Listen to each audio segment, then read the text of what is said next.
করে মাথায় করে নিয়ে আসছি। এই মনসা কোলাঙ্গিনী কি করেছি, ও সেই কাষ্ঠে ডোবো যারে ভেতরে আমার তখন কি কহিল,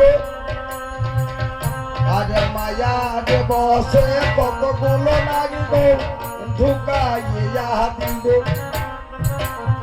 ও সে না আগে সমেত কাষ্ঠে দেবো নিলাম মাথায় করে, আমি গিয়ে ফেললাম তখন দেখো সেই মহাজনের দ্বারে।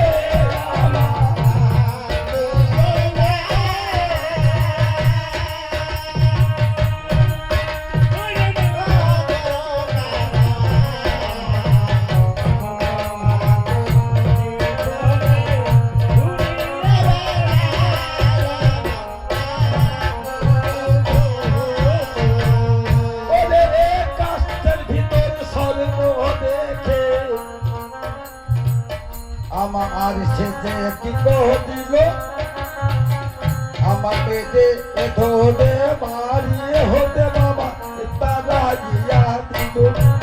আমি পাঁচ খেয়ে গেলাম পথে মাঝারে ওরে আগে দেবে হচ্ছে বোঝা যাবে দেখলাম নজরে।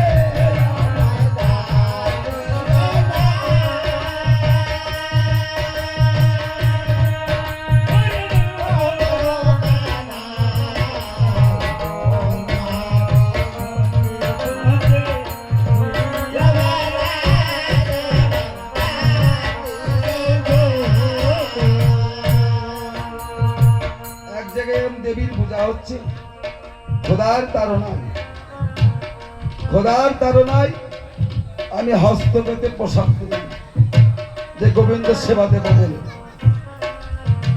দেয়ার বলি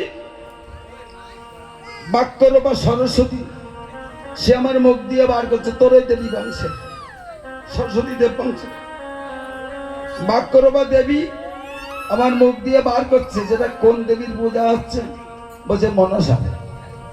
যেই বলেছে মনসা, মনসা মনসা আমার যখন বলিল, আমার মনসা বয়ে প্রসাদের উপর ঘৃণায় এসে গেল। ওদের যখন দেখো ঘৃণায় এলাম চন্দ্রকে মা করে ওরে তোতকারে দিয়ে প্রসাদে দেখো খেলাইল তুলে।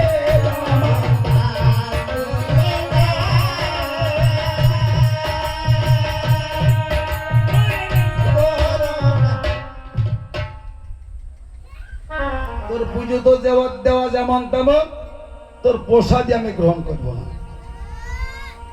তোর প্রসাদের ওপর আমার ঘৃণা আসলো, দূরে ফেলে দিলাম। এইভাবে ফেলে দিয়ে সে পদ বয়ে চলে যাচ্ছে। যেতে যেতে নগরে ভিক্ষা করি এক দোকানে মুদিখানার দোকানে গিয়ে কিছু চাল ডালে নিয়ে এক গাছের গোড়ায় রেখে সরোবরে স্নান করতে গেল।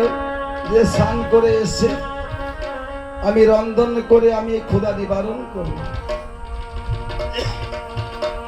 গাছের গোড়ায় রেখেছে, রন্ধন করে এসে দেখছেন চাল ডাল নেই, শূন্য পথে মনসা চিরি রূপে এসে ছিল রূপে এসে মনসা হরণ করে দিল।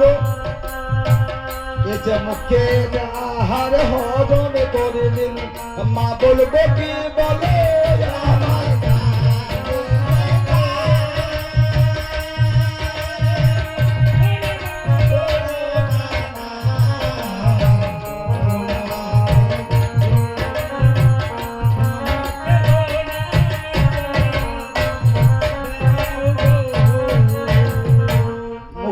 আমার সেই মনসা তখন হরণ করে দিল। এগুলোতে মনসার পরীক্ষা, ভক্ত পরীক্ষা। ভক্ত পরীক্ষার কথাগুলো তো বলতে হবে। কেমন পরীক্ষা? যে একটা জঙ্গলের ভিতরে, এগুলো ওর বলার কথা, একটা জঙ্গলের ভিতরে বহুদিন একটা লোহা পড়ে থাকে, তাই না? তো বহুদিন লোহা পড়ে থাকাতে সেই লোহাটা মরচে ধরে যায়। সেই লোহাটাকে নিয়ে গিয়ে এক ভদ্রলোক কর্মশালায় নিয়ে যায়, কর্মকারশালায়।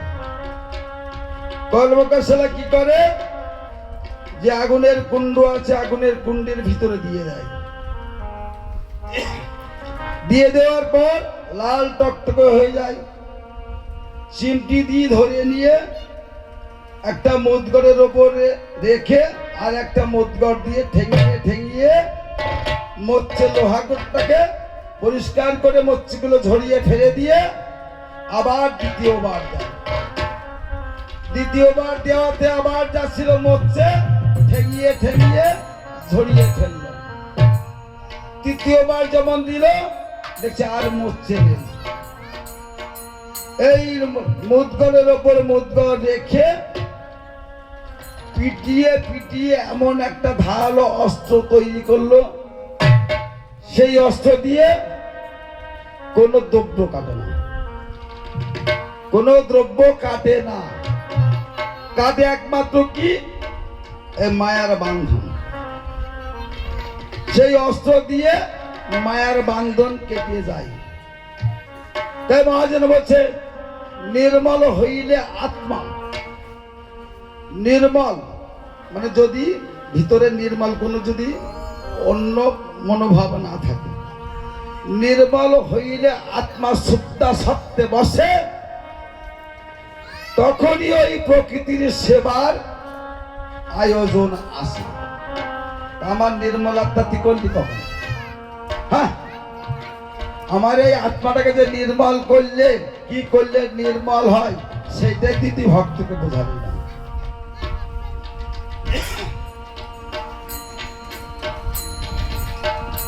তাই মহাজন আমার নিজের বান্ধাটা, ওই আমার মোহ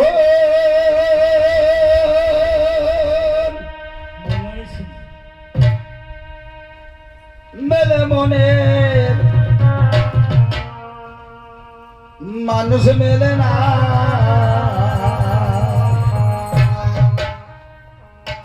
তাই এতে মোদের কথা বলা